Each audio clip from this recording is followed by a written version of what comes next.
line pretty quickly. So just getting my back put back in place a little bit. But other than that, I feel great. Yeah, I feel good. Started off a little slow, I think. So does this explain the raised back pad, heating pad in the preseason that we was all... Back injuries don't just appear overnight. And when your franchise player is sitting on the sideline with a heating pad in preseason, then admits her back gets out of line pretty quickly, that's not a minor issue, that's a structural problem that's going to follow Caitlin Clark all season long. But here's what should terrify Indiana Fever fans even more: the back injury might be the least of their problems right now. Anxiety of the first game, trying to work through that, and but overall I felt good, felt fast out there, felt like I was literally a couple buckets away from putting together a really, really good game and helping us win. But our offense is obviously not the issue. We're perfectly fine on offense, and there's still so many things we can do better on that end of the floor. But I mean, you got to give Dallas credit; they're really good. They shot the ball incredibly well. Really, the only quarter we put together was the third. I guess in the fourth we were fouling. So, but figured it out a little bit there in the third. We just got to be able to do that a little more consistently. But it was a great test. It was a great game. Our locker room was positive afterwards. So we're not going to hang our heads. We're going to move forward. A lot to be proud. Listen to how she frames this: our offense is probably fine. There's still so many things we can do better on that end of the floor. She's already making excuses in Game 1. Dallas shot 59% from the field and 52% from three-point range. That's not just bad defense, that's a complete systematic failure. And notice what she doesn't say: no mention of defensive adjustments, no acknowledgement of the coverage breakdowns, just Dallas shot the ball incredibly well, like it was some act of God instead of the direct result of leaving shooters wide open, possession after possession. This is the same Caitlin Clark who carried Iowa to back-to-back national championship games. She knows what good team defense looks like, and what we saw against Dallas wasn't even close. Her body and focused on, look, I think when we're all really young, we don't learn proper mechanics, and then it doesn't get exposed until something happens. And trying to get her body mechanically the way that it needs to go, this is going to be an ongoing thing. Not just her. We've had multiple. So now the back problem is going to be an ongoing thing, guys. The back problem is going to be an ongoing thing. It's just ridiculous, man.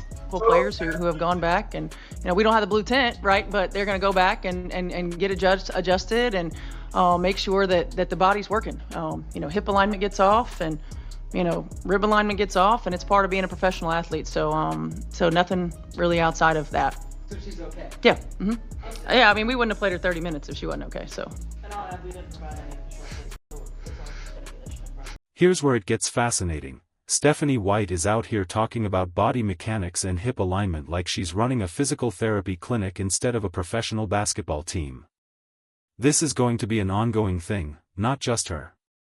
We've had multiple players who have gone back and gotten adjusted. Multiple players in the preseason, all dealing with alignment issues that require constant maintenance. That's not normal wear and tear. That's a strength and conditioning program that's failing to prepare bodies for the physical demands of the WNBA season. But watch what happens when the reporter asks about the actual basketball problems.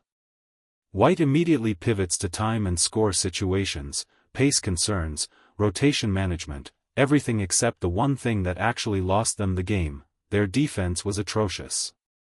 But, Dallas shot 59% from the field, 52% from three. What did you see that... I want to know when she's going to address her coaching staff's game plan on the defensive end. We didn't double team Paige Becker. She got free will to do whatever she wanted. When is Stephanie White going to take accountability and point the finger at her coaching staff? You guys could do better going into the rest of the season. We got to be more disciplined. It's the difference in their uncontested looks from three and our contested looks from three. Sometimes we were over-rotated when we didn't need to be. Sometimes we had coverage breakdowns, unnecessarily. We're hanging around, not going to the offensive boards, but not getting back in transition defense. We gave up a lot in transition. All correctable things. Fouling shooters, like fouling jump shooters, all detail-oriented things. And it's just an area that we got to continue to grow. We're not going to be able to outscore teams in this league. Everybody's too good. You got to. We're over-rotated when we didn't need to be. Sometimes we had coverage breakdowns. We gave up a lot in transition, chasing shooters, fouling jump shooters, all detail-oriented things. That's not detail-oriented, that's fundamental basketball. And the fact that Stephanie White is categorizing basic defensive principles as detail-oriented things we need to continue to grow in tells you everything about why this team looked completely lost on that end of the floor. Dallas got uncontested looks from three because Indiana's defensive rotations were chaotic. They gave up transition buckets because players weren't getting back. They fouled jump shooters because they were scrambling to recover from being out of position in the first place. These aren't minor adjustments, this is a team that doesn't have a coherent defensive identity 24 hours into the regular season. And their head coach just spent 2 minutes explaining all the ways her players failed without once mentioning what she could have done differently. And the good thing is that it's all correctable. Steph, you went to Michaela Timpson a lot down the stretch of this one. What, one, do you think led to her having such a productive night, and two, let you keep her on the floor late? Her work led her to having such a productive night. I mean, she's been working. She understands, where she can find her spots. She, the thing with KK in the first half, not in the right spots sometimes defensively, not in the right coverages sometimes defensively. In the second half, went back to her and she corrected it. So she's going to get her opportunities. She brings something different. We don't have, she's athletic. She's really good at those cuts along the baseline. She understands where she can find success, and it's still a journey for her. I mean, second year and was in and out of rotation quite a bit last year. So the Michaela Simpson answer is where the cracks really start to show. The thing with KK in the first half, not in the right spot sometimes defensively, not in the right coverages sometimes defensively. Second half, went back to her and she corrected it. So, your second-year guard figured out the defensive coverages at halftime, but your veteran players couldn't execute the game plan from the opening tip? That's a coaching problem. That's a preparation problem. And then White tries to spin it as a positive, she brings something different. She's athletic. She understands where she can find success. Translation: we needed her athleticism to cover for everyone else's defensive breakdowns, so we rode her heavy down the stretch despite her being inconsistent in the first half. That's not a sustainable rotation strategy, that's panic management. Considering, and look, like I told Alana Smith when we were standing on the sideline having a conversation, this is what we want, right? We need to overcorrect, so to speak, for lack of a better term, so that we have freedom of movement. So it's a free-flowing offense.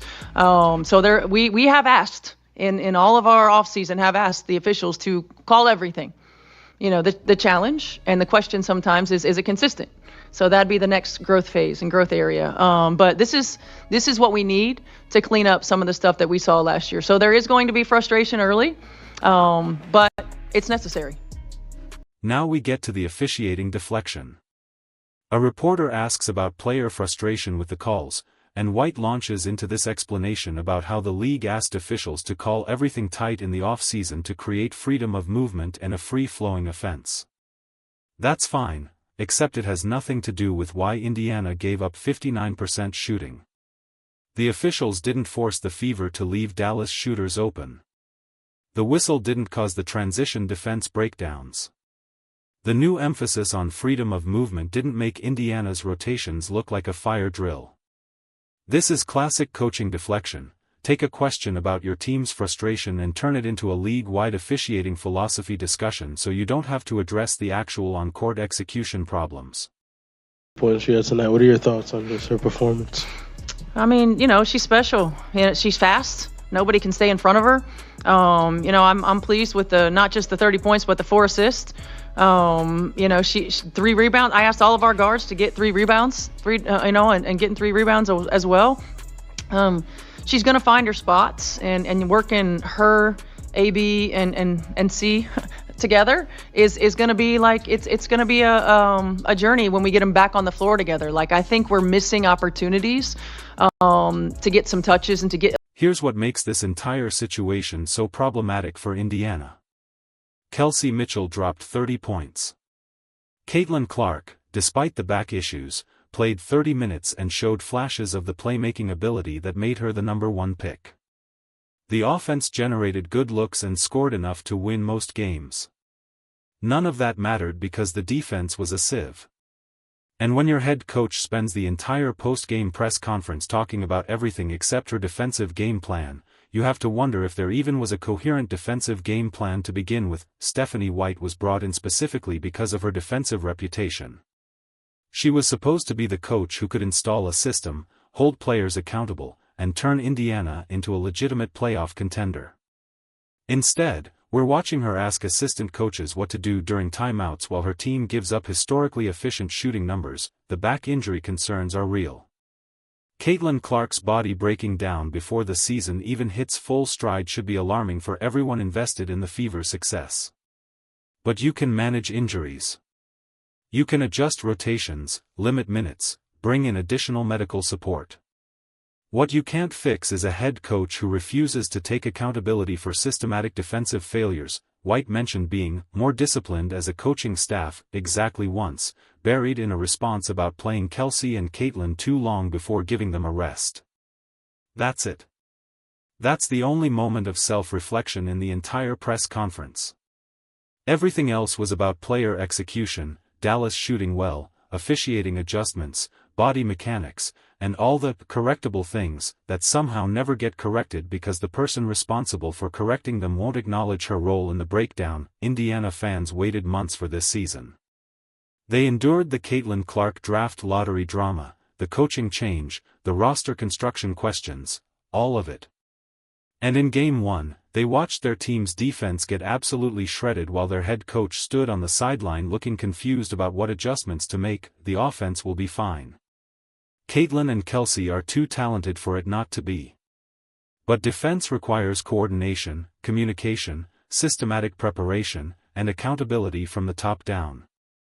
It requires a coach who can diagnose problems in real time and make adjustments that actually address the root causes instead of just rotating players and hoping things improve. Right now, Indiana doesn't have that. They have a coach who's great at explaining why things went wrong after the fact, but seemingly unable to prevent those same things from happening in the first place. They have a franchise player dealing with chronic back issues that are being described as ongoing before the season is even a week old. And they have a fan base that's already seeing the warning signs of a long, frustrating season ahead. Dallas shot 59% because Indiana let them. The Fever gave up 52% from 3 because their rotations were broken and nobody on the coaching staff fixed it during the game. Caitlin Clark's back is going to be a problem all year because the team's strength and conditioning program isn't addressing the underlying mechanical issues. These are facts, and until Stephanie White stops deflecting to player execution and officiating emphasis, and actually takes ownership of her coaching staff's failures, nothing is going to change. The defense will continue to be garbage. The injuries will keep piling up, and Indiana will keep losing games they have the talent to win. So, here's the question Fever fans need to ask: how many games are you willing to watch this team lose before you demand actual accountability from the coaching staff? Because Caitlin Clark just told you her back is going to be an ongoing issue. Stephanie White just told you the defensive problems are all about player execution, and neither of those things is going to magically improve without systematic changes from the top. Drop your thoughts in the comments. Are you still confident in Stephanie White's ability to turn this around, or is it time to admit this hire was a mistake? And what do you think Indiana needs to do to fix their defense before this season completely spirals out of control?